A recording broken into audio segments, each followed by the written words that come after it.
welcome back to a new season of Exposure, your weekly guide to what's happening on the big screen. I'm Nadia De Lemeny. Hi, I'm Richard Jobson. Although the summer holidays are officially over for the both of us, we're doing our best to extend them by coming here, Universal Studios Hollywood, to take a trip back in time on the hottest new attraction in town, Back to the Future, the ride. Yeah.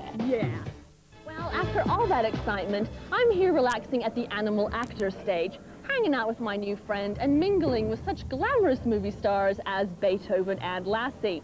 And as if all this wasn't enough, there are even more animals, although on a slightly larger scale, in the new family adventure A Far Off Place, which opens this week.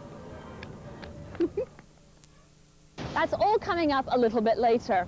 First, though, to Remains of the Day, which was chosen as the opening night film for this year's festival. The film represents yet another successful collaboration between director James Ivory, producer Ismail Merchant, and writer Ruth Prower-Jabvala. The team responsible for such literary adaptations as A Room with a View and last year's Howard's End. Remains of the Day also reunites the two stars of Howard's End, Emma Thompson and Anthony Hopkins, thereby generously giving you two British Oscar winners for the price of one. Earlier in the week, Nadia managed to corner star Stallone at Demolition Man's Planet Hollywood premiere and talk to him about his sci-fi smash. Sylvester, the film is great fun to watch. Was it as good fun to make? Yeah, actually it was. I mean, it went a little bit longer than we thought because the special effects were so detailed. Matter of fact, I think it started about 4 years ago, it seems like.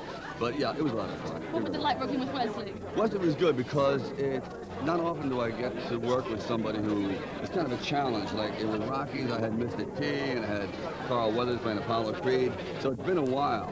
So it was good. Are you ever going to play a bad guy? Oh, I'd love to play a bad guy. It seems like I only play the bad guy in real life, you know, so someday I get to do it on film. The wheelers and dealers are getting together down in Cannes. The filmmakers are busy on location, making the movies that will be screened in Cannes next year. I'm here in Denmark, where Gabriel Byrne and Helen Mirren are hard at work making Prince of Jutland. Apart from Robert De Niro ambling along the Croisette here in Cannes, there are a host of stars in from the States here to promote their films. But it's not just the stars. One of the industry's larger-than-life characters is Menachem Golan, founder of the now-defunct Canon Films. Well, you won't find the likes of Cliffhanger in the official competition. They save the prizes for films like Barton Fink and Sex, Lies and Videotape. There are actually a number of official competitions that run throughout the 12 days of the festival, but most of the attention is focused on the major films competing for the Palme d'Or. As this is the most respected film festival in the world, there's considerable interest on who wins what. Last year's Academy Awards ceremony was dominated by the imposing figure of one man.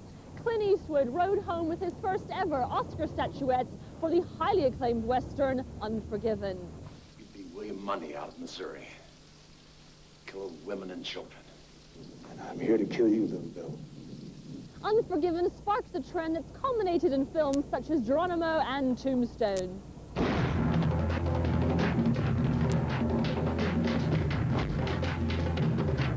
You gonna do something or just stand there and bleed?